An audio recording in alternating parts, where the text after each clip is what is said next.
welcome, welcome. Saturday of struggle. It is a lovely afternoon. It's Brooklyn. I'm here in my lovely Brooklyn apartment, ready to have an afternoon chat with everyone. Welcome, welcome.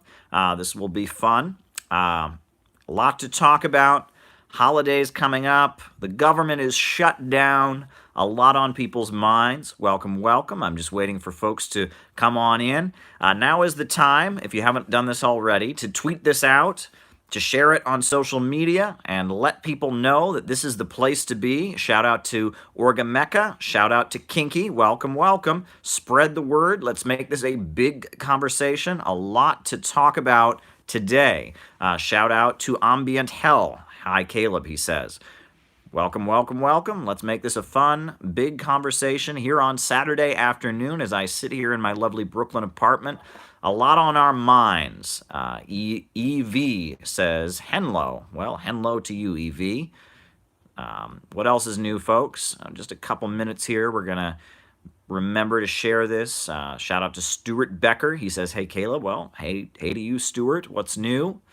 Make this a bigger conversation. We'll get going in just a second. Hello, Caleb, says Amy. Well, hello, Amy. Good to talk to you.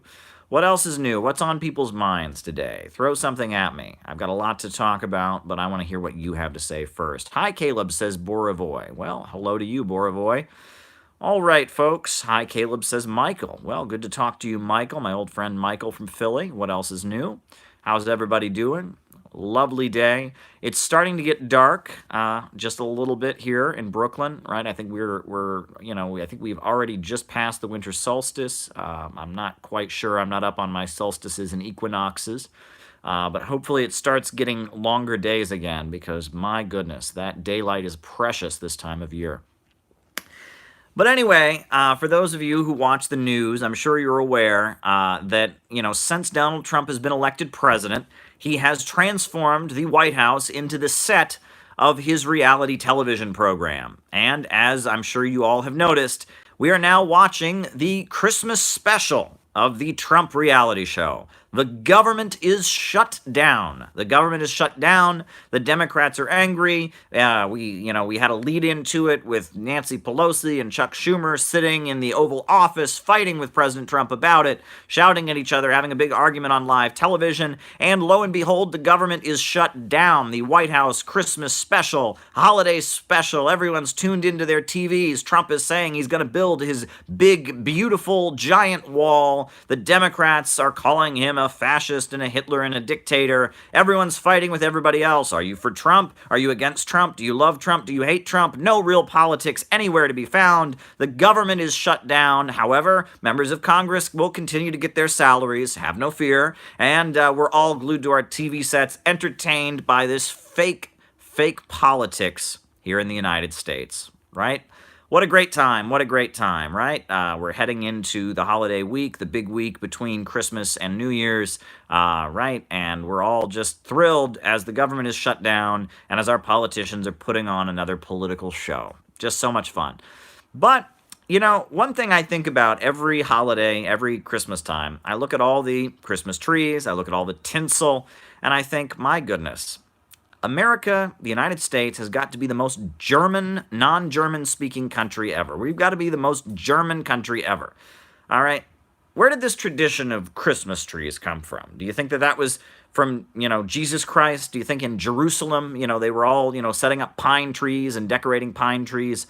No. That was the tradition for Yuletide among the pagan Germans. Right? And the United States is the most German country that it doesn't speak German as its official language. For example, what is the most common last name in the United States? What is the most common surname? Miller. In German, it's pronounced Muller, a very common German last name. Oh, what are the most common American foods? The most stereotypically American foods? Well, you've got hamburgers. And why are they called hamburgers when they don't have ham in them? That's because it's not named after ham, the meat made from pork. It's named after Hamburg, Germany. It's a Hamburg sandwich, a hamburger, a sandwich hamburger, right? And what is the other most stereotypical American food, right? Hot dogs. And what did they used to call hot dogs? Frankfurters. After where? Frankfurt, Germany, right? And what's another stereotypically American food? Coleslaw. Where do you think coleslaw came from? Yes, the United States is a very, very German country. And as you know, you're hearing Americans celebrate Christmas by erecting pine trees and decorating them and singing, "O Tannenbaum, O Tannenbaum." Yes, we can remember how we are a very, very German country if there ever was one. In 1848, in the aftermath of the failed German Revolution, at that point, lo and behold, lots of Germans poured into the United States, and what you could really describe as the culture of the United States, things that are considered to be stereotypically American, and not really the contemporary United States of America, shout out to Ramiro, but the old United States, the conservative America, the 1950s America, the Norman Rockwell stuff, the stuff that people talk about when they reflect on the good old days, the stuff that Donald Trump is appealing to when he talks about Make America Great Again. A lot of that is really, really, really German. Right? It really is. I mean, I gotta tell you, I am from a small town in Ohio, which was settled largely by lots of Germans who were pouring into the country in 1848. I remember, we went to this old church and we used to sing hymns. And one of the hymns that we used to sing was, what is it?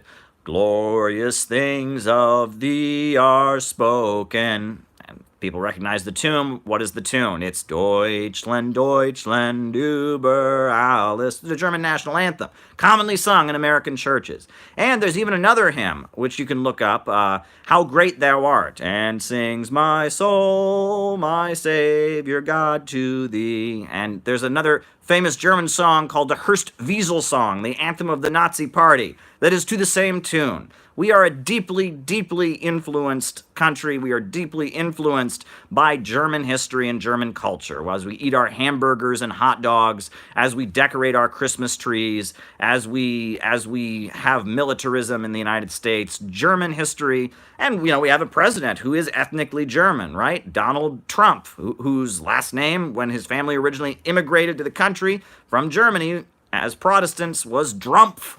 Right? It was a German. We have a German president. The United States is very, very deeply German. And when those ancient Germans were decorating their pine trees and celebrating the Yuletide holiday, were they honoring Jesus? Was it a Christian holiday? No, no, no, no, no. They were worshiping Odin, or Wotan, the ancient god of the Norsemen. And I think that if you look at a lot of the things that are considered to be conservative, stereotypical American values, I think you can see Odin all over them. What is that phrase that we all love? Pull yourself up by your bootstraps. Pull yourself up by your bootstraps, right? That's Odin, right? Odin was all about valor, right? They tell the stories of the ancient Norsemen and the ancient Germans before they would die. It was honorable to die in battle. It was all about grit and fight and never give in and keep going no matter what, right? And that as the Norsemen would die, as they were facing death, they would take swords and slice themselves open. Why? So that when they died and they reached the gates of Valhalla, Odin, their god, would think that they had died in battle. He would not think that they had died of old age and they were sick. He would see the wounds and slices and say, you're a warrior. You have valor. You have grit. You're going really hard. You're never surrendering. You're pulling yourself up by your bootstraps. And then he would let them into Valhalla. Right? That is American culture if you've ever heard it. Pull yourself up by your bootstraps, work really hard, go, go, go, make no excuses, no excuses. Yes, we are very much a Germanic country influenced by the old pagan traditions of Germany, if there ever was one. We've got a president of German heritage, the German stamp on U.S. culture, very clear when it comes to Christmas time. Absolutely, absolutely. The United States is definitely stamped by Germany. But another thing that becomes very clear around the Christmas holiday is if you watch these Christmas specials, right? The Christmas Carol, right? That's Charles Dickens' very famous novel. That's a very political book. You wouldn't think it, right? You'd think it's just a nice story about why you should be compassionate and feed poor people and be really nice and charitable around the Christmas time. It's actually deeply political. If you watch any of the old Christmas Carol movies, especially when they are using Charles Dickens' actual text, you'll notice that Scrooge, what is he? He's a moneylender. He's a finance capitalist, right? And if people don't pay, he kicks them out of their homes. He's a greedy banker. And lo and behold, what is one of Scrooge's big lines that is quoted back, right? Some person says, oh, but some of them would rather die than go to the poorhouse, Scrooge. And Scrooge says, well, if they'd rather die, then they'd better do it and decrease the surplus population, right? We've heard that. Anyone who's watched a Christmas Carol movie can practically recite it. Television, it's, every Christmas Carol remake. If they'd rather die, they'd better do it and decrease the surplus population. Well, at the time that Charles Dickens wrote A Christmas Carol, who was quite popular, Robert Thomas Malthus, the Malthusian, the man who believed and coined the term overpopulation, and believed that the French Revolution had been caused because the population had grown and outstripped the food supply, and believed that revolutions and social unrest and chaos and strikes and protests, they were all caused by the fact there were just too many people in the world, Malthusianism. And Charles Dickens, when he wrote his classic book, A Christmas Carol, he cast Scrooge, the greedy, heartless, insensitive moneylender, he cast him as a follower of Malthus, as a Malthusianism, a Malthusian, right? That's Scrooge is a Malthusian. Scrooge is John D. Rockefeller. Scrooge is Margaret Sanger. Scrooge is a believer in overpopulation. Gotta love it, right? There's politics behind everything, just below the surface. Scrooge, the greedy capitalist in Britain at the time of the Industrial Revolution, who's then greeted by three ghosts: the ghost of Christmas past, the ghost of Christmas future, the ghost of Christmas present. And he's reminded that being nice to people and money isn't the only thing that matters, and it's important to have a family and fall in love and be kind to little children. And you've got Tiny Tim, God bless us, each and every one of us, there you go, right? The Christmas Carol story is definitely stamped by the rise of capitalism in Britain. That is a very, very political story and book. I don't believe that Charles Dickens was a socialist. His writing is a lot more like, I guess you could say it kind of parallels Victor Hugo in France, Les Miserables, where he's showing kind of the heartlessness of the capitalist world and calling for kindness. You could even see images of, perhaps stoicism, religious sentiments, but it is a reaction to the rise of capitalism, the fact that people become expendable, the fact that people are being worked to death in sweatshops and in textile mills, right? Victor Hugo's writing about it in Les Miserables. Charles Dickens is writing about it, about homeless children. That's what Oliver Twist is about. It's all very much a reflection on the rise of capitalism throughout Europe. And that's A Christmas Carol. And what is the most beloved Christmas movie in the United States? It's a Wonderful Life. Well, watch It's a Wonderful Life, right? It is a quite anti-capitalist movie. And it's clearly based on, it's inspired by A Christmas Carol. I think it was an attempt to build a contemporary American version of A Christmas Carol. Who's the bad guy? A greedy capitalist banker. And who's the hero? A guy who just helps other people and lives very kindly, and he regrets ever having been born, but then an angel comes to visit him and shows him how all of his kindness has changed so many people's lives. And then at the end, the community comes together, and as Jeremy Chase is pointing out, Jimmy Stewart, the community, all the people he's been really kind to and friendly to, they all come and bail him out, and the greedy banker doesn't take his family and business away. And it shows that community and coming together and love and friendship will prevail over the forces of greed and darkness and evil, darkness which is very prominent in wintertime, and coldness and snow. Oh yes, indeed, right? The politics stamps everything in the United States, and the Christmas holiday and the Christmas spirit is no separate from it. Wow, a lot that we can talk about today, a lot going on in the world. But anyhow, the other thing I wanted to talk about, right, is that, I don't know if folks are aware, but the day after Christmas, December 26th, is the birthday of Mao Zedong. Mao Zedong, the founder of the People's Republic of China. Mao Zedong. I'm probably pronouncing it horrendously wrong, but that's how it goes. Well, that's his birthday, December 26th. And it's quite interesting because if you look at Mao Zedong, there's a lot you can kind of observe about him, right? Before I was talking about Odin, I was talking about the German pagans and their influence on the holiday of Christmas, right? That the celebrations of Christmas that we have, much like the celebrations of Easter, as much as they're Christian holidays, they're very much rooted in the Germanic pagan traditions, the decorating of the tree, the tinsel, the holly. It's all very, very German. Well, interestingly, in the time of ancient Rome, right? As ancient Rome was falling, you had what they called the barbarians or the Vandals that were coming in, and the Romans were just horrified by these Germans that were followers of Odin and Valhalla and Wotan, and they were horrified by it, right? The Germans, with their following of Odin and their belief that you got to pull yourself up by your bootstraps and never give in and surrender, and grit and Odin and valor and dying in battle and Valhalla was largely contrary to the values of the Roman Empire, right? The Romans looked at that and they thought, wow, I mean, the Romans were hedonists in a lot of ways, right? They lived for pleasure.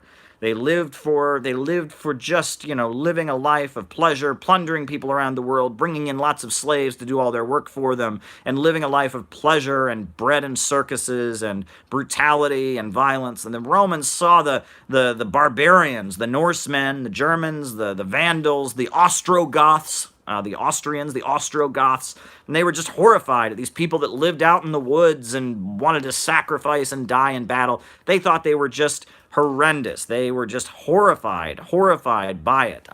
It's kind of fascinating, and if you look at that, if you look at what was going on, and the kind of the clash of civilizations, you could say, between the ancient Germans and the Roman Empire. The Roman Empire is all about pleasure, all about plundering other people so they can continue to live a life of luxury, whereas the Vandals and the Ostrogoths are charging in and saying never surrender and Valhalla, and we want to die in battle, and before we die we're going to slice ourselves open. It's a clash of civilizations, and lo and behold, the barbarian tribes, as they called them, the Vandals, the Ostrogoths, the Northmen, ultimately triumph as Rome crumbles, as Rome gradually crumbles. The Germans, and you eventually, you see eventually, centuries later, the rise of Charlemagne, and it's an interesting time to look at. And you'll notice that Rome, the pivotal moment for Rome was the fall of the Republic. Rome had been a republic. They had an elected government, right? They elected their leaders. They had a senate. They voted on things, and that ultimately was overturned by the assassination of Julius Caesar. That the Roman senators got together and stabbed Julius Caesar to death, and Julius Caesar was killed, and that was the end of the Roman Republic. After that, Rome had emperors. They did not have a republic. However, Julius Caesar, despite the fact that the Roman senators, the wealthiest senators, had stabbed him to death and conspired against him, however, it's very key, and you have to look at this. Every emperor that came after Julius Caesar, his name was Caesar, right? You had Augustus Caesar, they all took on the last name Caesar. They all kind of admired Caesar. Despite the fact that the Romans had killed Caesar, they all kind of admired him. And that Julius Caesar had seized so much territory, had conquered so many areas, had been such a pivotal leader in Rome's history, that Rome just kind of looked on him in awe. And when you say Roman Empire, immediately people think of Julius Caesar, right? And Julius Caesar died well over 2,000 years ago, but yet here in the United States, we all know his name. He's a household name millennium later because he was a person who was just pivotal and transforming human civilization, right? And I think that Mao Zedong, the founder of the People's Republic of China, is going to be on the status of a Julius Caesar. 4,000 years from now, people may have no idea who Lenin was. They may have no idea who Karl Marx was. They may have no idea who Stalin was.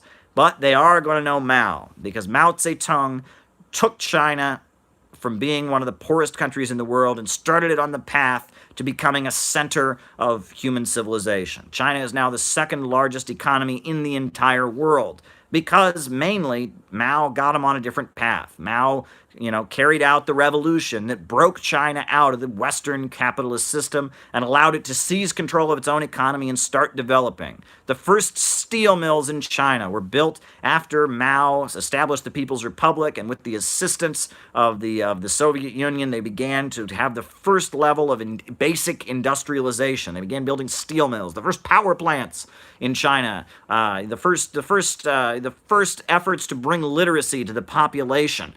the first efforts to bring people in the rural countryside healthcare and education, right? Mao Zedong really set China on the path, and China's policies and China's government are far different than they were now during the Mao era, but that doesn't matter. Mao's face is still up everywhere. Everyone recognizes that Mao is the one who started China on the path that it began, the path that it's on today, the Chinese dream of national rejuvenation, like President Xi Jinping talks about. That began in 1949 when Mao Zedong said the Chinese people, 1/4 of humanity, have stood up. He created the People's Republic. Mao Zedong, who was born December 26th, Mao Zedong is very much the individual who, more than anybody else, kind of launched the great turnaround, the great revival of Chinese civilization. And for that, he's going to be remembered. Just like we know Julius Caesar, he's the name associated with the Roman Empire, the great civilization that was pivotal in the history of the human race, based in Italy. Now, I think centuries later, when people talk about China and what China rose to be during the 20th century and what it continued to rise to be during the 21st century, people are going to know the name Mao Zedong. People are going to know the name Mao Zedong. People are going to know about Mao, this person, this individual with his little red book, who led many people and mobilized them to seize control of the Chinese mainland. People are going to know about Mao, right?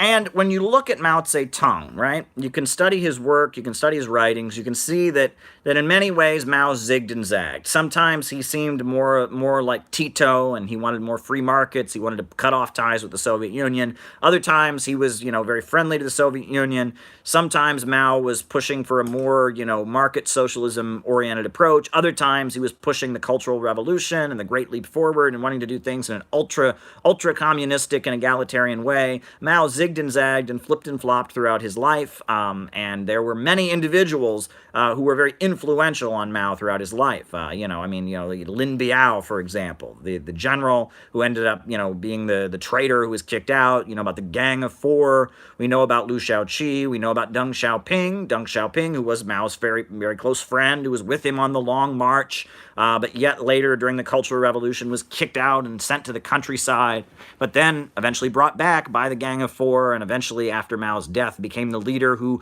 launched the reform and opening up and put China on the path to industrializing once again, and said famously that poverty is not socialism, but to be rich is glorious. Deng Xiaoping, who was considered the after Mao, the next great leader of the Chinese Revolution. There's so much that we can learn here. But when you read Mao's writings, and you look at Mao as an individual, you can see that Mao Zedong had a particular love for teenagers. And that's very interesting. So Mao himself, right? Mao, his writings, his memoirs, if you read Red Star Over China by Edgar Snow, the American journalist who interviewed him during the 1930s and interviewed Mao about his life, if you read some of the official biographies of him, The Morning Deluge by Han Suyin, which is very, very good. If you read, some of the different writings from the period, Mao had a particular attraction to people in their teen years. He was a young person's person. Mao was himself, he was a high school principal for a long time. One of Mao's first essays is about why physical education and exercise is important, and why, in addition to doing regular studies, it's important to have, what we in the USA call gym class. That's one of Mao's first essays.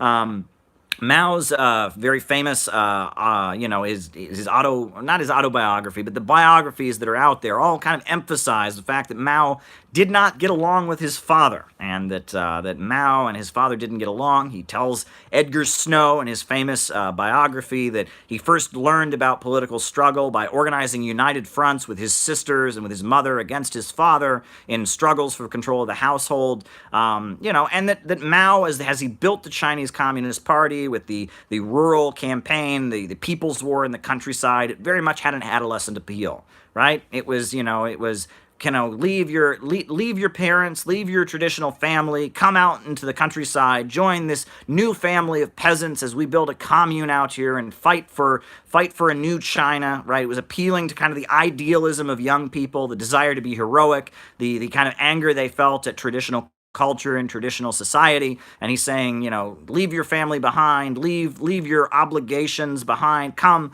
live in the countryside with me, be part of our glorious campaign to build a new world, to redistribute land. He's appealing to the urban intellectual young people to come out and organize the peasantry and be part of this new revolutionary movement that's emerging throughout the countryside. That's very much the spirit on which the Chinese Communist Party is built. And then later in life, right, we all know about the Cultural Revolution and how it was the Red Guards.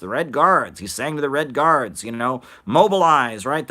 Your parents, the founders of the Chinese Republic have sold out. They don't have any revolutionary fervor, but we are going to be revolutionary from the end to the beginning, right? We're going to be out in the streets rioting, and chaos is going to reign. There's never going to become a new bourgeoisie in the party, and never a new ruling class. If your teacher isn't a true communist, go out and overthrow your teacher. Endless chaos to preserve the revolutionary spirit. There was something very, very adolescent in Mao Zedong's rhetoric. He was very, very focused on appealing to that kind of outrage that younger people feel, where they feel like their parents don't understand them. They feel like the authority that lives over them is illegitimate, and they want to just go out and make chaos and prove themselves in the world and be independent and tear down the old structures and rebel and fight. And it's that adolescent spirit, that kind of teenage sentiment is very much in Mao Zedong thought. And if you look at what he did, his first political grouping was the New People's Study Society, and they weren't even Marxists. They were Kropotkinist anarchists, and eventually he joins the Chinese Communist Party. But what are they doing there? Out in the streets boycotting the Japanese goods. And Mao, they say that one's strengths and one's weaknesses are often the same, right? The attributes of a person that you can call their strength and their weakness often are the same attributes. They're the strong attributes within people. And Mao Zedong, that was his brilliance, his understanding of how to organize young people in society, how to appeal to the aspirations of youth, the generation gap, the desire of young people to go out and make a difference. It is right to rebel against reactionaries, right? That's Mao, but that's also the weakness. That's also the weakness of the Cultural Revolution, right? That after China had its revolution, it was time to industrialize. It was time to get rid of poverty. It was time to go out and build. But Mao very much, keeps society, and the Gang of Four most especially, keeps society in this kind of state of chaos and unrest, because that's what Mao is all about. Very, very interesting. Mao Zedong, a very, very interesting historical figure. His birthday is on December 26th. Very interesting to think about. So that's what's on my mind today as the holiday season approaches. We've talked about the German influence and the pagan spirit of the Christmas holiday. We've talked about the reality TV show at the White House. We have talked about Odin. We have talked about It's a Wonderful Life and A Christmas Carol. We have talked about Mao Zedong and his birthday on December 26th. What else is on people's minds? I've got a lot to talk about. Jeremy Chase says he has 8 minutes. Well, I've got all the time in the world. It's a lovely afternoon. Caleb, would you describe China's current economy as being similar to the Soviet NEP during the 1920s? Asks Ramiro Funes. Yes and no, right? In the 1920s, we all know that the Soviet Union basically had an attempt at basically opening up. They had market reforms, right? The Soviet Union was allowing small businesses to flourish. They had the NEP men and the NEP men. Small businesses were flourishing, and that was an effort. It was a retreat that Lenin and others were pushing in the 1920s in the aftermath of the Russian Civil War. And we know then the big divide after the death of Lenin was, you had Bukharin, who wanted to indefinitely continue the new economic policy, just keep it going. You had Trotsky that called for the militarization of the economy and permanent global revolution, making the USSR just into a temporary military holdout in the global struggle to seize the Western countries. And then you had Stalin with his vision of what he called socialism in one country and the 5-year plans. Very, very interesting stuff. Very interesting stuff. I think that in some ways, you could say that China is influenced by the NEP, right? I've seen articles by people who support the government of China, and they talk about Bukharin, and the man, the Soviet figure who wanted to permanently continue the new economic policy. And so you could say that there's definitely an influence there. I can certainly see that. However, I think China's doing its own thing very much. And that they talk about, when there is a thunderstorm, some trees break and some trees stay standing. Now, which trees break? Now, some people say, well, it's the hardest wood, right? Oak. No. Well, oak is the trees that break, right? An oak tree is solid. It's very solid. And when the wind blows, it doesn't move, it blows, and then the tree comes down, right? However, the willow trees almost never fall down. Why?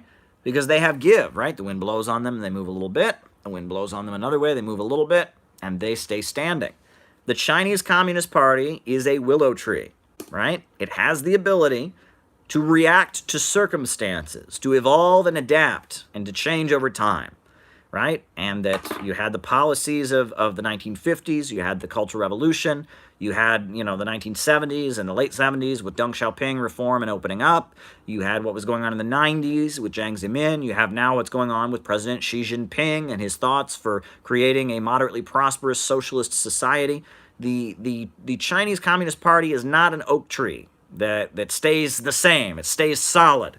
And then when the wind blows, it cracks. It just falls over, right? That's what the Soviet Union was, right? The Soviet Union, they maintained that Stalin-era political model. They maintained it. They had difficulty, and then they started to change it, and then the Soviet Union collapsed, right? Perestroika and glasnost, they didn't result in the Soviet Union adapting. They resulted in the Soviet Union falling, right? The Soviet Union was an oak tree, and it stayed the same, and it stayed the same, and it stayed the same, and then it cracked and broke. However, the Chinese Communist Party is a willow tree. And as history changes, the Chinese Communist Party is able to adjust. And the wind blows, it moves this way. The wind blows, it moves this way, and it stays standing. It adapts in order to stay standing. It has the ability to move back and forth and to evolve and change with circumstances.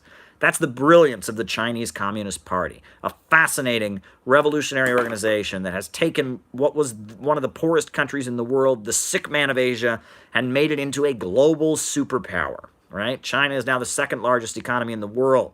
China has one overseas military base in Djibouti. African countries are lining up to do business with China. China is building high-speed railway all over the world with One Belt, One Road initiative, helping raise people out of poverty, building infrastructure in developing countries. Unlike the World Bank and the IMF that go into developing countries and demand privatizations and cutbacks and neoliberalism, China goes into developing countries and funds the state sector and builds up the state sector and helps the economy to flourish. Win-win cooperation. More for China to trade with. More of a domestic economy. China makes profits. The local businesses make profit. The states get stronger. Win-win cooperation. One Belt, One Road initiative. Fascinating stuff. I think that China is very exciting.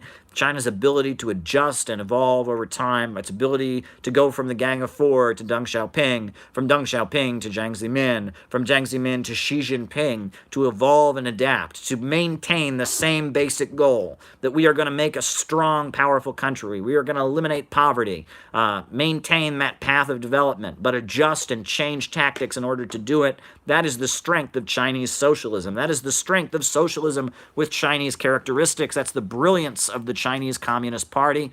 The Chinese Communist Party has the ability to really kind of do its own thing, and that is something we should all learn from. And the global Marxist movement, the people around the world who call themselves socialists and communists, ought to be more like the Chinese Communist Party. They ought to have the ability to adjust and change their ideas while maintaining their overall goals. If you get stuck in an ideology that is just stagnant and doesn't seem to apply, then you're not going to move forward with the world. Interesting stuff. Now, I see somebody's pressing me to talk about Enver Hoxha and Socialist Albania. Well, that's interesting. I will talk about that. There's a lot to say about Enver Hoxha and Socialist Albania. I'm just going to take a drink of water. I think I have a book of Enver Hoxha's here somewhere, if I'm not mistaken. Yes, I do, right? I've got the writings of Enver Hoxha. I've studied Socialist Albania. I think it's interesting, when Albania was still in existence, I believe it was finally overthrown. The Communist Party of Albania was overthrown, or the Party of Labor of Albania was overthrown in 1993. But prior to that, there were communist groups in most countries around the world that were admirers of Albania.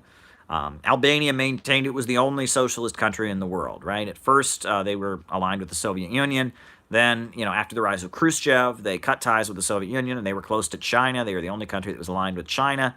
And then, with the rise of Deng Xiaoping, they denounced China. Enver Hoxha wrote his book Imperialism and Revolution and said that Mao all along had been a phony, and they said Mao Zedong thought was an anti-Marxist theory, and Albania from like the early 80s up until 1993 was cut off from every other country in the world, said that they were the only socialist country on earth, and now Albania is once again under the rule of capitalism with a pro-Western government.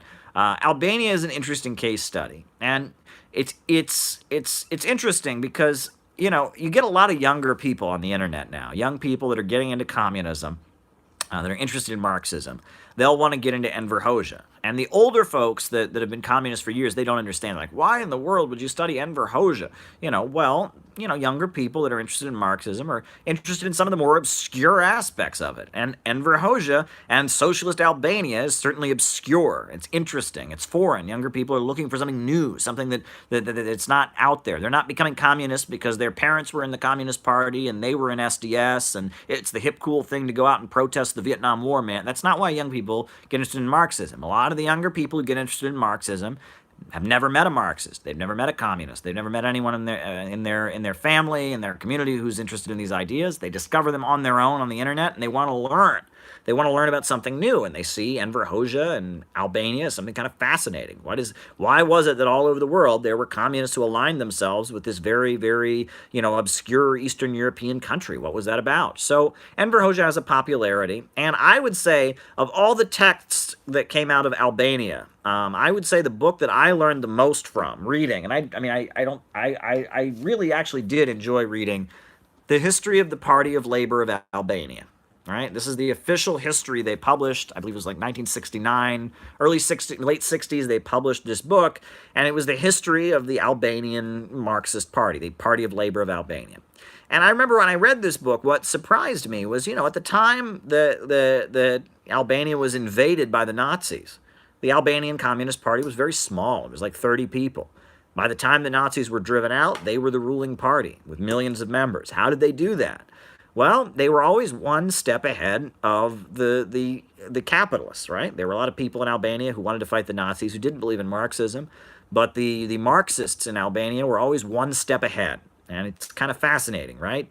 They would launch a guerrilla army, then the capitalists would launch one. They would declare a government, a new government, a parallel government, and then the capitalists would declare one. They were always one step ahead of the non-communists who were fighting the Nazi invaders. And they were able to kind of polarize Albanian society around the issue of the Nazi invaders. They became the most ferocious anti-Nazi resistance fighters. People that really wanted to fight the Nazis ended up joining up with the Party of Labor of Albania, and they eventually took power. And it's fascinating, and you get the impression that Enver Hoxha himself was probably a tactical genius. He knew how to appeal to people, how to polarize, how to politically organize. He was an astute political organizer. One thing about Albania that's interesting is people will point out that, Albania is the only atheist country in the history of the world, right?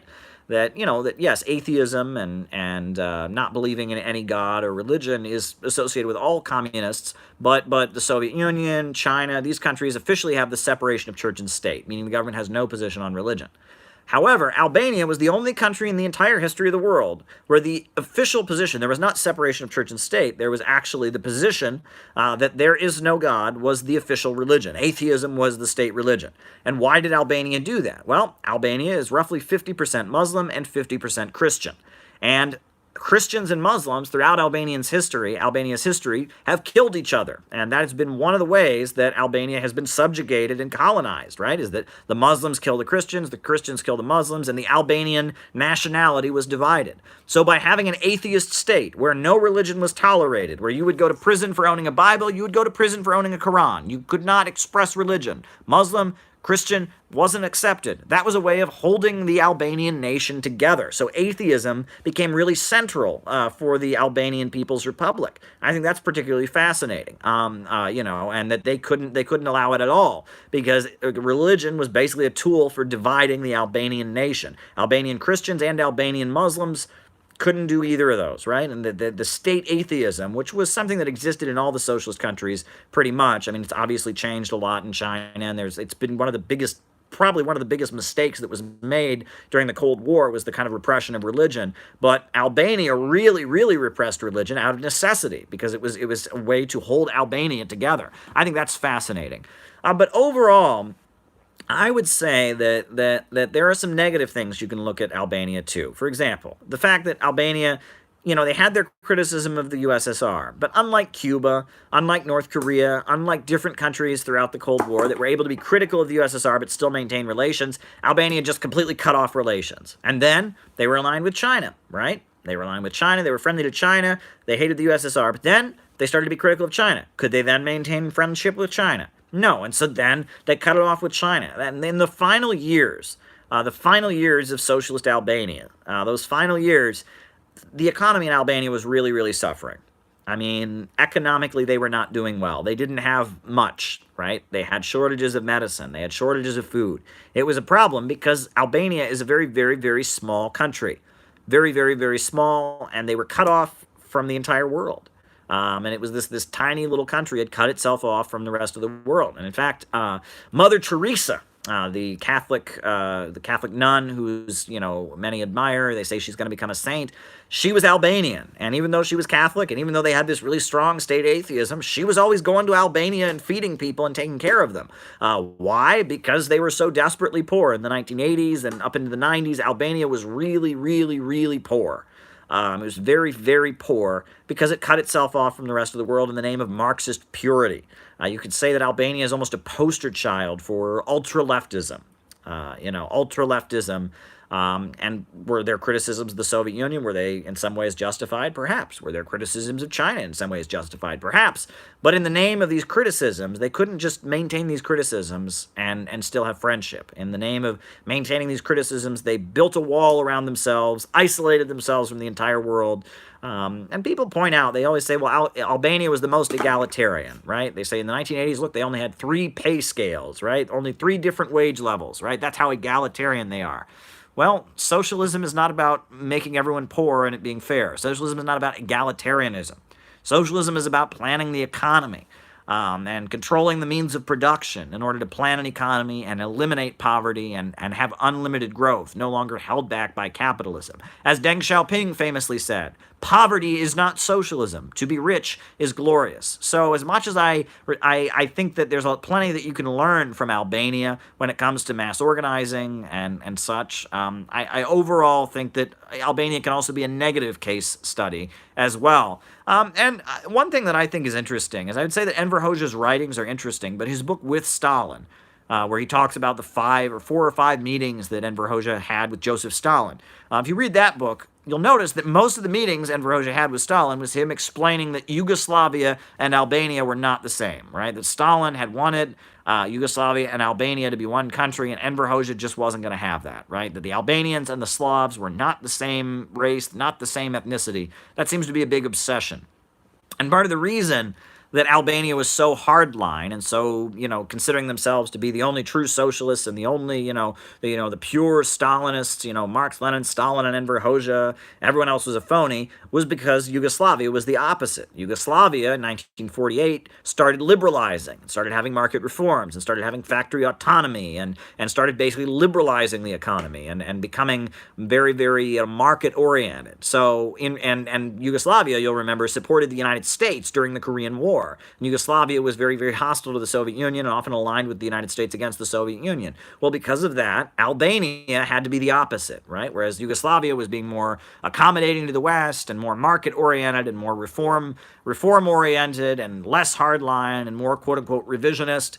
Then Albania, out of this long-standing ethnic divide, this feeling that the Albanians and the Slavs were not the same, The Albanians then had to be the most hardline and the most, extreme and the most, hostile to the, and that kind of shows that, in a lot of cases, these divisions between socialist countries, they were about ideology and politics on the surface, but if you looked a little deeper, they were about long-standing ethnic divisions, that these countries have been around for thousands and thousands of years, and they fought each other, and they don't like each other, and there's long-standing ethnic and geopolitical and national rivalries. And in some cases, the division between socialist countries can very much, in a lot of cases, be an expression of these long-standing disagreements. Look at the Kampuchea War, for example, where Pol Pot is leading Kampuchea, Cambodia. He's fighting with Vietnam. Then China invades Vietnam in order to protect Cambodia. The United States is backing Cambodia as well. Meanwhile, the Soviet Union is backing Vietnam, and all the all the communists in Southeast Asia are fighting each other essentially. And that long-standing national and geopolitical and ethnic rivalries certainly play a role in that. And you have to acknowledge that. Ideology may have been the issue, on the surface, right? Pol Pot was saying that Kampuchea was, agrarian socialism, and they didn't need to industrialize, and they could go directly to communism, and they didn't need to have currency, and, he was super revolutionary, and the Vietnamese were sellouts to the Soviet Union. But below it, there was a long-standing ethnic rivalry between Cambodians and Vietnamese people. And, China then, comes in to back Cambodia, invades Vietnam. Well, there's, centuries of strife and rivalry between the people of Vietnam, the people of China. There's some disputed islands. There's islands that China says belong to China, that Vietnam says belong to Vietnam, and that there's history there. And you can't, the idea that history begins, that you get a blank sheet of paper when a communist revolution happens, and that history begins, that's the year zero, and history begins from that revolution. That's not really the case, right? That people come to socialist revolutions with all the baggage they have left over from the old society, all the long-standing tensions and geopolitical rivalries. Fascinating stuff. But what else is on people's minds? Someone asked me about Enver Hoxha. I answered the question. I kind of gave my thoughts. I've studied Albania and Enver Hoxha quite a bit. I think it's important to know these kind of things. I don't want to blindly follow anything, but I want to learn about all of it. But what else is on people's minds? That was Irish fellow who asked me about Enver Hoxha. I gave my answer. I think it's worth studying, but again, I think there's also some flaws there. But what else is on people's minds? It's Saturday afternoon. The sun is all the way down here in Brooklyn, New York. It is Yuletide. It is solstice. It is approaching the Christmas holiday here in the United States of America. Thoughts on Imran Khan in Pakistan, says my friend Ramiro. What do you think of it? Well, Pakistan is very, very important. Now, the relationship between China and Pakistan is really the issue here, right? Because Imran Khan took office on a platform of expanding Pakistan's relations with China, right? Imran Khan is a populist. He's a cricket player, and he's protested against the U.S. drone strikes and how people in Pakistan have lived in fear of these drones. And, he's kind of a social democrat. He's not a Marxist, but he's, kind of a social democrat. He was elected. He emphasizes that he believes in free markets and capitalism, in addition to believing that there should be social programs to help people. And he's been elected basically on a platform of being friendlier to China. And let's not forget that for a long time, the USA was pretty neutral, tried to be neutral between Pakistan and India, right? They said, look, these are two nuclear powers. Can't they all just get along? The USA was friendly to Pakistan. The USA was friendly to India. They both had nuclear weapons, but, the idea was the USA was neutral, and it was not friendly to either one, or it was friendly to both, and it was, well, now we've seen the USA straight up double down. Trump accused Pakistan of funding terrorism. Meanwhile, Trump has been friendly as possible and sucking up to the government of Modi in India. So because of that, Trump is getting friendly as possible to the government of Modi in India, and at the same time, Trump is accusing Pakistan of funding terrorism, is blatantly hostile to Pakistan. Pakistan seems to be, solidifying its friendship with Russia and China, and now we see a huge expansion of the China-Pakistan Economic Corridor, CPEC, right? We're seeing a huge expansion of the CPEC. And I mean, there's a long history of this. In 1966, you had the construction of what is now, at this point, the largest, most elevated, I shouldn't say the largest, but the most elevated highway in the world, the China-Pakistan Friendship Highway. And that was, Mao and made an arrangement with the military dictator of Pakistan in 1966, and they built this highway connecting the two countries. But now China and Pakistan are expanding their relationship, and the China-Pakistan Economic Corridor is basically laying the basis for just lighting up Central Asia. Uzbekistan, Turkmenistan, Kyrgyzstan, right? All these countries that you never hear anything about because they're deeply impoverished, deeply underdeveloped, Central Asian countries, right? Well, they're all experiencing a boom right now. High-speed railway is being constructed. Trains are going up. Electrification is coming in. Manufacturing jobs are springing up. And Central Asia is lighting up, right? That's part of what they called the New Silk Road. Now, the One Belt, One Road initiative, build an alternative economic corridor around the world, build up development in these countries that have been kind of left behind by the global economy, raise them up out of poverty, while Central Asia is central in that. And in order to do that, you need ocean access. A lot of these countries are landlocked. Afghanistan, Uzbekistan, Kyrgyzstan, Kazakhstan. They're landlocked countries. So Pakistan has ports, right? Pakistan has ports. And so the idea is to make the China-Pakistan Economic Corridor a way that entire region can get ocean access, can start exporting its goods onto the world market, and just become, essentially become, a hub in the global economy, an alternative axis in the global economy. And it's pretty clear that Wall Street and London see it as a threat, right? We all know during the Roman Empire, they famously said, all roads lead to Rome. Well, what did that mean? That meant if you were in Tunisia, you couldn't build a road to Palestine. If you were in Gaul, you couldn't build a road to Germany, right? That all roads led to Rome. Rome was the trade center. All business went through them, right? No business interaction, no trade relations happened without the Romans overseeing it, taking their cut, and controlling it, right? All roads lead to Rome. Well, nowadays, the way Wall Street and London operate is all roads lead to Wall Street. Nobody does business on the world economy unless it's through them, right? All the transactions happen through them.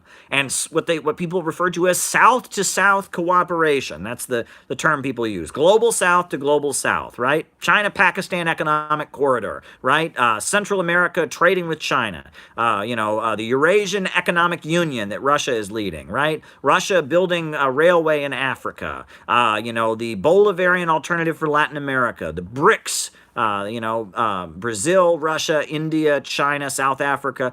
All of that is a threat to the global order of Western monopolists, right? The Wall Street and London global order, the International Monetary Fund, the Bretton Woods institutions, the World Bank, right?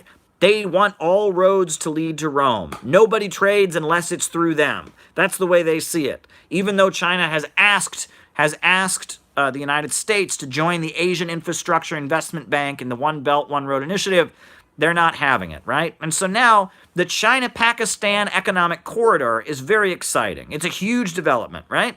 And so the United States is freaking out, and all of a sudden we're hearing about, oh my gosh, China hates Muslims. Don't you know that China hates Muslims? China's killing Muslims. China's anti-Islamic. They're, Saudi Arabia, which is, firmly in bed with American oil companies and American weapons manufacturers, is spreading around the world. If you're a good Muslim, you have to hate China. China is your enemy, right? We've seen terrorist attacks break out in Pakistan. We've already seen a Chinese consulate attacked in Pakistan. And the China-Pakistan Economic Corridor, with Imran Khan and Xi Jinping working together to try and industrialize parts of rural Pakistan where people have just been left behind, as a basis for industrializing Uzbekistan and Kazakhstan and all these other places. They are threatened by it. They want to hold back development, and this is what's happening here. This is playing out. This is geopolitics. Wall Street and London, who want to keep the world poor in order to stay rich, who basically want to keep the world on the oil market. They want to keep the world on a fossil fuel oil economy, keep the world, pumping gas, keep global warming going, keep, having exhaust come out of our cars, keep us all dependent on oil and Saudi Arabia and hydraulic fracking, crush alternative energy. They are very afraid of China's alternative on the global economy. China's pushing electric cars like crazy. I've talked about it many times. Why? Because they want us to get out of the trap. The Wall Street oil bankers, the Rockefeller family, right? John D. Rockefeller, the founder of Standard Oil, which is now ExxonMobil, which is Chase Bank, the Rothschilds family, which was key in Royal Dutch Shell, and those corporations. British Petroleum, which used to be known as British Petroleum, which is closely tied to HSBC Bank. They essentially want to keep the world dependent on oil and poor so that they can stay rich, right? That's the reality. These forces, these monopolists based in the Western countries, and China and Russia and Venezuela and Iran and many countries around the world, Bolivia, which had the highest GDP growth in all of South America, by the way, a socialist country. Bet you won't hear about that on PragerU. All these countries that have broken out of that system, have broken out of the IMF, Bretton Woods, World Bank, globalization, free market, neoliberal global trap of driving countries into poverty in the name of free markets, of beating down countries' economies and forcing them to be racing to the bottom in a global competition to starve. That trap, the countries that have broken out of that trap are centered around Russia and China and trying to build up and industrialize. And what's going on in Pakistan right now with the China-Pakistan economic corridor, with the rise of Imran Khan, is closely tied into that. You can't separate it and isolate it. And the fact that Saudi Arabia is trying to incite Muslims around the world against China, the fact that there's all kinds of propaganda now, and there's a lot of unsourced, very extreme claims and allegations being made against China regarding what's going on in the Uyghur regions. There may be perhaps mistakes being made there, but we want to talk about facts. We don't want to talk about rumors, and we don't want to talk about people that are just anti-China and trying to demonize China. This is all tied in, right? What I've been talking about for the longest time, about how there's a group of billionaires and monopolists that rule the world, that want the world to stay poor and get poorer so that they can stay rich. That struggle is playing out, and the China-Pakistan economic corridor is a big, big factor in that struggle. So I hope I answered your question, Ramiro. That was a big, long answer, but you can't touch on Imran Khan without talking about the geopolitical implications of what's going on. What an afternoon. How are folks doing? What else is on people's minds? We've been going for almost an hour. I'm full of energy. I'm happy to keep going. I've got plenty of water and I've got plenty of energy. And it's a lovely Saturday afternoon, Saturday of struggle. What is on people's minds? Thoughts on the Brexit vote? Well, it already happened, didn't it? That's Joe Phillips. Shout out to Joseph Phillips. Brexit, Britain has voted for independence from the European Union. I think a lot of the people who voted for the Brexit were motivated by hatred for Muslims, and that's not good. However, the Brexit itself is a good thing, right? The European Union was a way to drive wages down. It was a way to prevent countries from passing laws that would protect their workers, and that now, with the rise of Jeremy Corbyn and all of that, there will be more of the ability for countries for Britain in particular to pass protections for its workers, to have a more humane policy. I think that the Brexit vote was a good thing, and I think that the British people are pretty tired of low wages and neoliberalism and privatizations, just like we are in the United States. Unfortunately, we're ideologically way behind. And that's the problem. In Britain, you have Jeremy Corbyn, you have socialism, you have George Galloway, just a brilliant member of parliament and socialist writer and speaker, who understands the globe. I've been on his program before. I really admire George Galloway. In Britain, you have kind of an ideological left, a socialist consciousness. We don't really have that here in the United States, and that's the problem. We do have a left, but that left is largely bohemian and based in the universities and doesn't see the broad masses of American people as recruitable. And so there's kind of an ideological gap in the United States. But hey, the moments are opening up, and the Brexit vote, just like the election of Donald Trump in the United States, a lot of these things point to the fact, just like the Yellow Vests uprising in France, that people are tired of the capitalist system. People are tired of a system where profits come before people. And what do we need? We need a government of action to fight for working families. We need a government of action to fight for working families. We need a government of action to fight for working families. We need a government of action to fight for working families. I talked before about how that Odinism, that belief in valor, that belief in grit is very much part of the American spirit. And the way that's presented itself has been a love of free markets, right? In the United States, it's pull yourself up by your bootstraps. Don't ask for any help from anybody else. I'm a self-made man. I do it all my way. I don't care about anybody else. I'm on my own. I'm going to go out and prove myself in the world. That Odinism, that valor, that never surrender, that grit your teeth and just go, that attitude is very much part of American society. People talk about how white Americans are descended from immigrants, and immigrants are largely people who, I'm going to go to a new country and do it no matter how hard. I'm going to keep going. That's very much part of the American spirit, and especially the German influence and all of that. People, obviously there are very negative aspects of that worldview, right? And what's the big Nazi movie that everyone knows about, made by Leni Riefenstahl in 1935? The Triumph of the Will. And that the Nazi regime really pushed that, grit your teeth and go, and we're going to just do it, and no one's going to hold us back spirit. And that there are aspects of that mindset, of that Odinism or Wotanism, of that grit, of that triumph of the will mentality that's so prevalent in U.S. society. There are aspects of it that are completely negative, okay? Let's not deny that. We obviously, the Nazi Germany pushed it in a lot of ways. The free market stuff in the United States, that pioneer attitude, that I'm on my own, this is my land, and you leave me alone, that you can see negativism there. But what do you think Stalin's 5-year plans were about?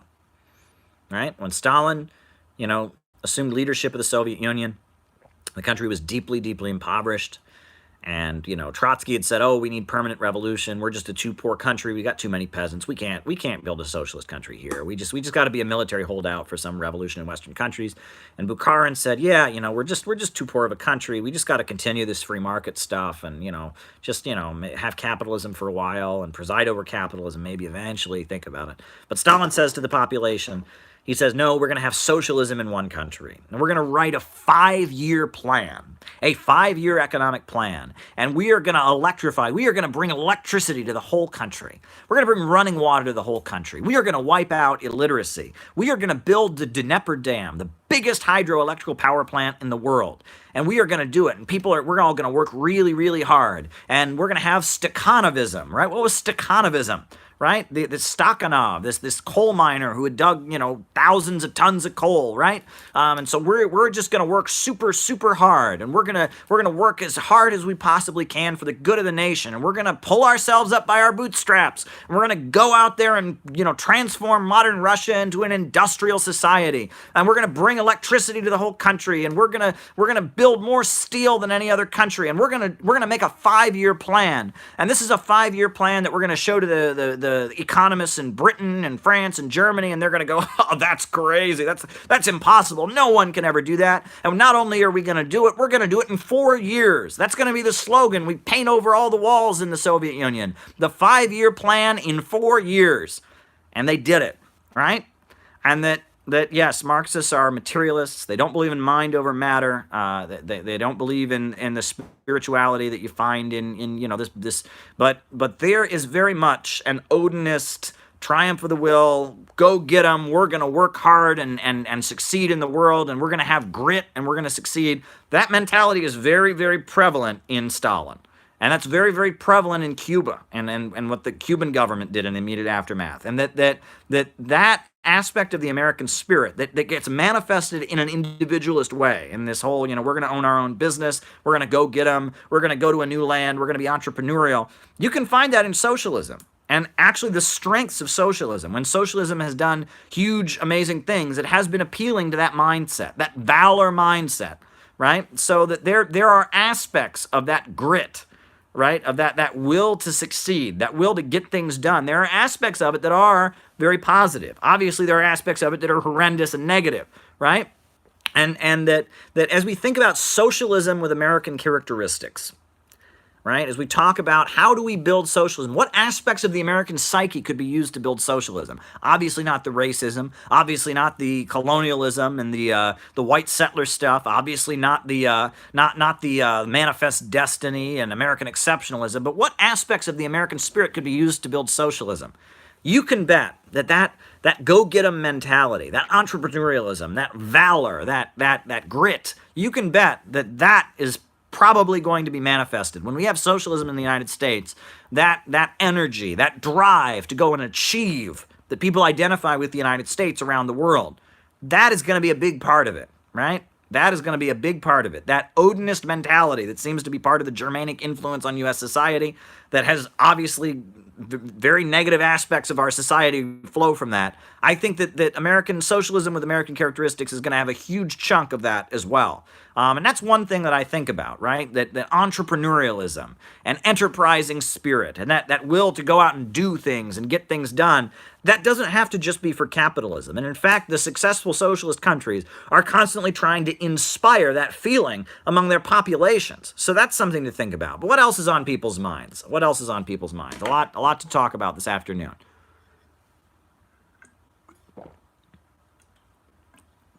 I'm happy here in Brooklyn. We talked about Enver Hoxha. We talked about the Christmas holiday.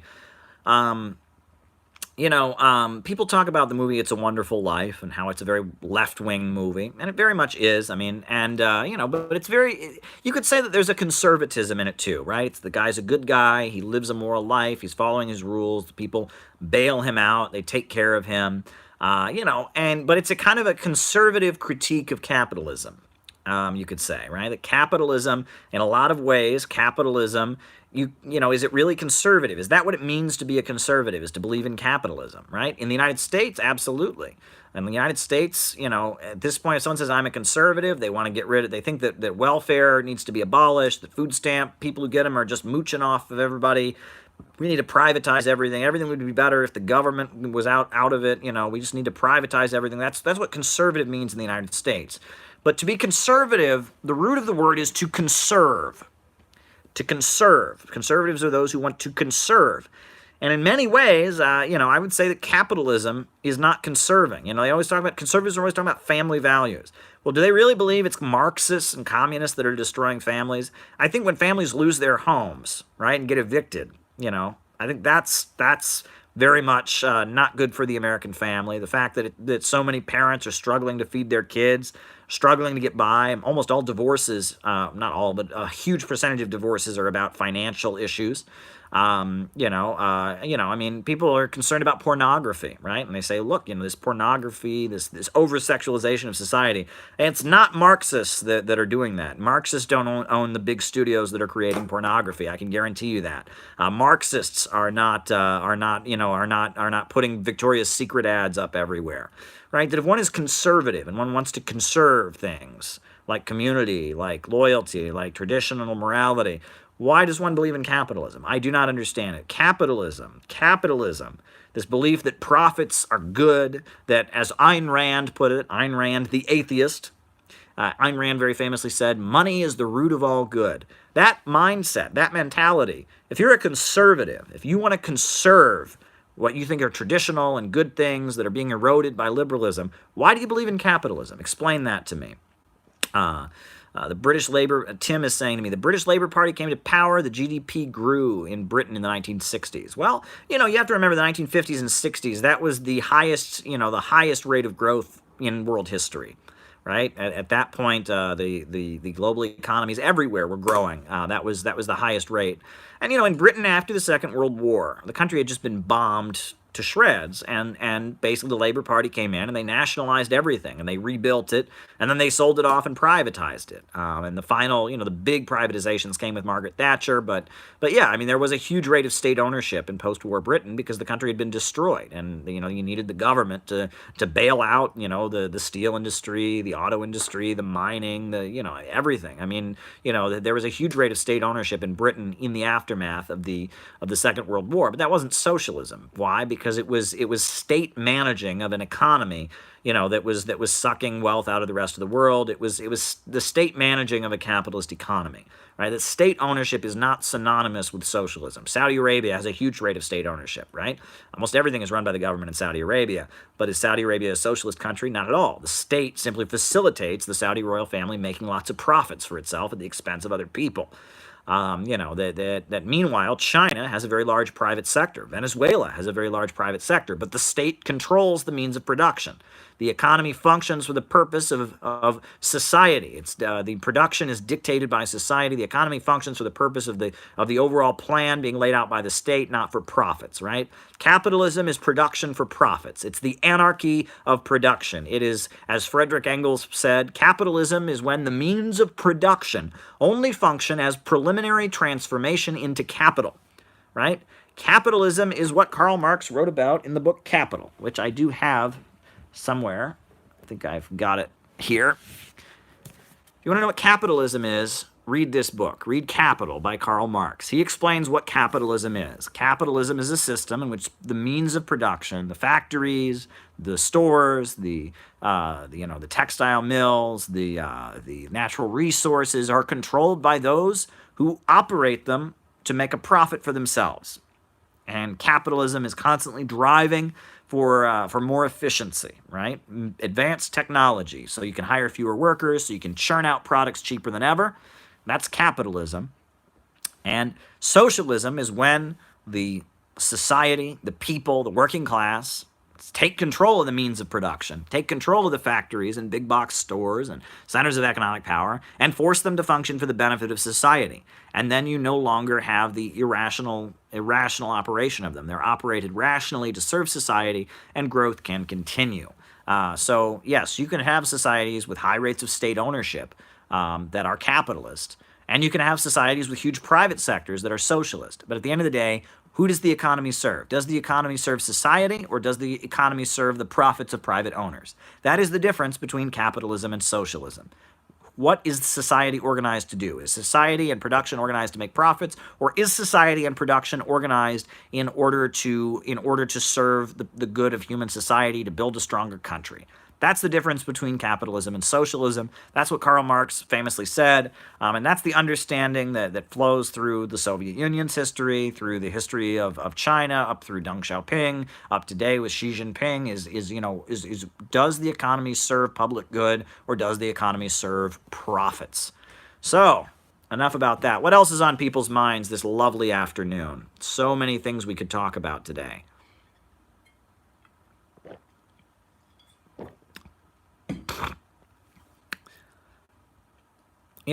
One thing that has been on my mind, and I made a video, but I'm going to further elaborate on this point, is that Marxism is not Stoicism. Do folks know what Stoicism is? So, back in ancient Rome, you had most people that were hedonists, right? They just lived for pleasure. They had lots of slaves. They lived for the bread and the circuses, and they were hedonistic, right? It was all about pleasure. But then you had other people, and you have this in every society, who can't be hedonists. They're too smart, right? And they want more meaning out of life. And you had like the philosopher Seneca. And he said, that riches and gold were sinful. And, the philosopher Seneca, you had a lot of these cults that would come in from Egypt and from Persia. They would worship some god or other. They would whip themselves. They would take hallucinogens. And they were looking for some kind of enlightenment. And it's this feeling that, there's more to life. There's more meaning to life. And this striving to find truth, and this feeling that money and greed is not what it's all about, and people need to be charitable, and they need to be nicer to people. You have that in any society. In any society, you have hedonists and Stoics. And that's not what Marxism is. Marxism is not Stoicism. It's not an objection to hedonism. And that's what most people think it is. I remember when I used to go out and sell newspapers, people would shout at me, "How can you have that nice pair of sneakers if you're a Marxist?" And I would say, what? But it's a weird thing. But to them, that made sense, because they thought anti-capitalism meant anti-money. So if you have anything that's like good, you're not a true Marxist. Marxists want people to not be so concerned about wealth and money and to be charitable and kind, right? The objection to capitalism is this objection to riches, right? It's an objection to materialism, not the Marxist definition of materialism, but materialism and people wanting just bigger cars and jets and planes. It's, it's almost similar. They think Marxism is similar to kind of the Christian objection to greed and consumerism, right? It's that people are too concerned about stuff, not concerned enough about morality. That's what people think Marxism is, and it's not that at all. That's simply not what it is. Marxism is not Stoicism, right? And capitalism is not hedonism. Capitalism is the belief that the economy should function according to profits. Marxism is an understanding of world history that advocates that the banks, factories, and industries be seized and the means of production operate to function for society. And unlike the Stoics that think that wealth and greed is the problem, Marxists actually say they want everyone to be wealthy, right? Marxists want growth. They want the standard of living to vastly increase. They want people to see their standard of living go up. They want to expand personal property. I bet you didn't know that. Marxists want to abolish private property, meaning they don't want the means of production, the major centers of economic power, to be owned by capitalists and function only for the enrichment of those who own them. But they want to expand personal property, right? They want to expand personal property. They want people to have a more comfortable life. They want people to have more houses and cars and nice places to live. And yes, Marxists want people to be rich. That's why I wrote a book, Getting Rich Without Capitalism. Marxists want people to be rich, but they don't want anyone to be rich by making other people poor. They want an economy that's rationally controlled so that wealth can be unlimited. The Stoics want people to be poor and not be so concerned about being wealthy. The hedonists don't care about anything else and just irrationally pursue material comforts and pleasure and self-serving and at the expense of others. But Marxists are neither Stoics nor hedonists. Marxists are for growth. Marxists are growthists. They are progressists. They are progressives. They are the true progressives. They want history to march forward. And in order to do that, it is necessary to get rid of the irrationality of capitalism. So shout out to Pro Gun Red, who joined us, by the way. That's a good friend of mine. Now, somebody asked me what my opinion of Jason Unruhe debating Richard Spencer is. Okay, I'm going to go here, but, I mean, okay, here's the thing. Jason and I respect Jason. I do, right? And he knows this, and I've told him this on YouTube Live. That guy goes out and he makes videos like nobody else. He's been doing it for well over 10 years. He's been making videos promoting his understanding of Marxism. And you know what? For the longest time in left-wing circles, it became, it was the trendiest thing to bash Jason Unruhe. I couldn't go to any meetup of young Marxist people without somebody going, hey, have you seen that Maoist rebel guy? He's so stupid. It was this dumb thing. And it got on my nerves. And the thing is, I don't agree with Jason. That's very apparent, right? I mean, anyone who watches Jason for more than 10 seconds and me for more than 10 seconds knows that I'm a Marxist and I see things far, far differently than he does, right? That my understanding of world history, aside from, I think highly of Mao, he thinks highly of Mao, I think highly of what was done, I think that what was done in the Soviet Union had a lot of positives to it, he thinks highly of that. But aside from that, we don't really have much in common. He's, he calls himself a Maoist third worldist. He does not believe that workers in the first world are exploited. He argues that they are part of the problem. And it's a distinct worldview from my own, right? And there are other things that we disagree about. I think that, like, for example, the election of Ocasio-Cortez is probably a good thing, right? I don't think she's a Marxist. I don't think she's a revolutionary. But the fact that people voted for her, I think, is a good thing. He doesn't see it that way, and he's entitled to his opinion. And all the people that bash Jason Unruhe, it's like, oh my God, can you believe it? My challenge to them is go make videos yourself, right? More people listen to Jason. More people listen to Jason Unruhe than listen to any of the communist groups in the USA. Go look at, I'm not going to name names, go look at the YouTube channels of some of the communist groups in the USA and look at the view count. Look at the view count. Compare them to Jason's view count on YouTube. Just compare it. More people are listening to Jason and Ruhe than listening to, what is it, the CWP or the SWP or the ISO or the QWH or the HYZ or the UGWN or the QWR or the, whatever the alphabet soup of parties. More people listen to Jason than listen to any of them. That's just a fact. So if you don't like Jason, make your own videos. Challenge him. Put out a message that's better than his. Right? And people don't want to do that. They just want to go, oh, Jason, he's so awful. And there are things where he and I, we have in name the same ideology. We don't agree on a lot of things. But the bashing of him, it gets on my nerves. It points to this kind of mentality that and it's really an attack on anyone who's interested in Marxism for intellectual reasons. If you can understand Marx and if you've read Capital, you're not a real activist. Real activists just have rallies and they march around and protest and they do whatever the liberals are doing, and that real activists don't study Marx. That's what it's rooted in, right? It's this movementism, anti-intellectualism. And some of it is just ridiculous. I mean, they use the word autistic like it's a slur, right? I mean, autism is a thing, and they the idea is that if you have actually read Marx, you must be a, quote, autistic white male, and you should be ashamed. It's really nasty stuff. There's some really ugly things in the Marxist movement out there. I don't want to spread the dirty laundry everywhere. So the attacks on Jason are really annoying, even though Jason and I see things very, very differently. So recently it came up that Jason, he engaged with Mr. Richard Spencer, this white nationalist, white supremacist fella. Well, in principle, I don't think there's anything wrong with that. And actually, the fact that, I've mentioned that Jason and Ruhe's following is much bigger than any of the Marxists in North America. But what is interesting to me is the fact that Richard Spencer has a way bigger viewership than Jason and Ruhe, right? And so Richard Spencer invited Jason and Ruhe to go on his program and debate him. Jason did. Now, I watched some of it. I didn't watch all of it. And needless to say, I mean, Jason, and he knows this, and I've told this to him straight up, his views are not mine. I would not have handled the debate the way he did. I would have said things a lot differently. I don't want to say too much about it, but the reason I did that is because my views are different than Jason's. Jason sees things one way, I see things another way. But in principle, debating members of the far right is not wrong. In fact, not only is it not wrong, it's the burning urgency of the moment. People need to do it, right? These far right-wing ideas are expanding. They're becoming more and more popular every day. Lots of young people in the United States, young white men in particular, that are frustrated with the economy, frustrated with society. They're looking for answers. They're thinking, why can't I make my family happy, right? This is the holiday time, right? So a lot of young men who are college-aged are probably going home, and their family is saying to them, do you have a job? Why haven't you gotten your life together? When I graduated, their parent is probably saying to them, I didn't even have a college degree, and I got a job in a factory, and I had a house and a car, and why can't you get your life together, right? And there's a lot of young white men that are really not feeling good. Their family tells them that they're a loser. They can't get their life together.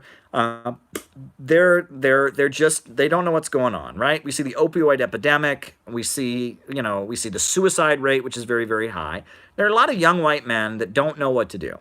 And these white supremacist ideas go to them and they say, yes, the reason that your life is screwed up is because of immigrants and undocumented workers and multiculturalism, and you need to be separate, and we need to build a separate white nation, and it's vile, ugly stuff.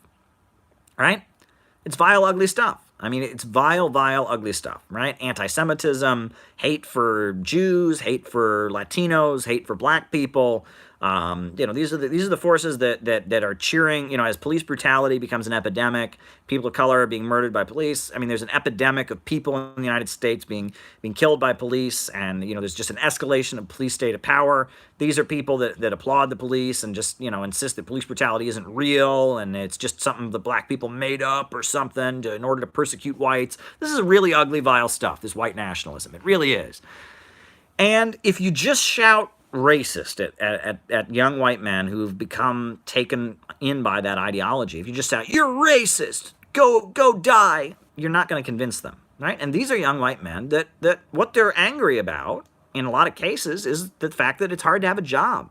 The fact that their communities seem to be falling apart. The fact that they don't seem to have an identity. They don't know who they are. And the white nationalist stuff appeals to them because they're trying to figure out who they are, and they're trying to figure out why things are going bad. They're trying to figure out why their family is telling them that they're a loser. They're trying to figure out why they've been brought up their whole life to believe that if they just work hard enough, they can be a rock star or a superhero, and then they, the world doesn't even give them a decent job, right?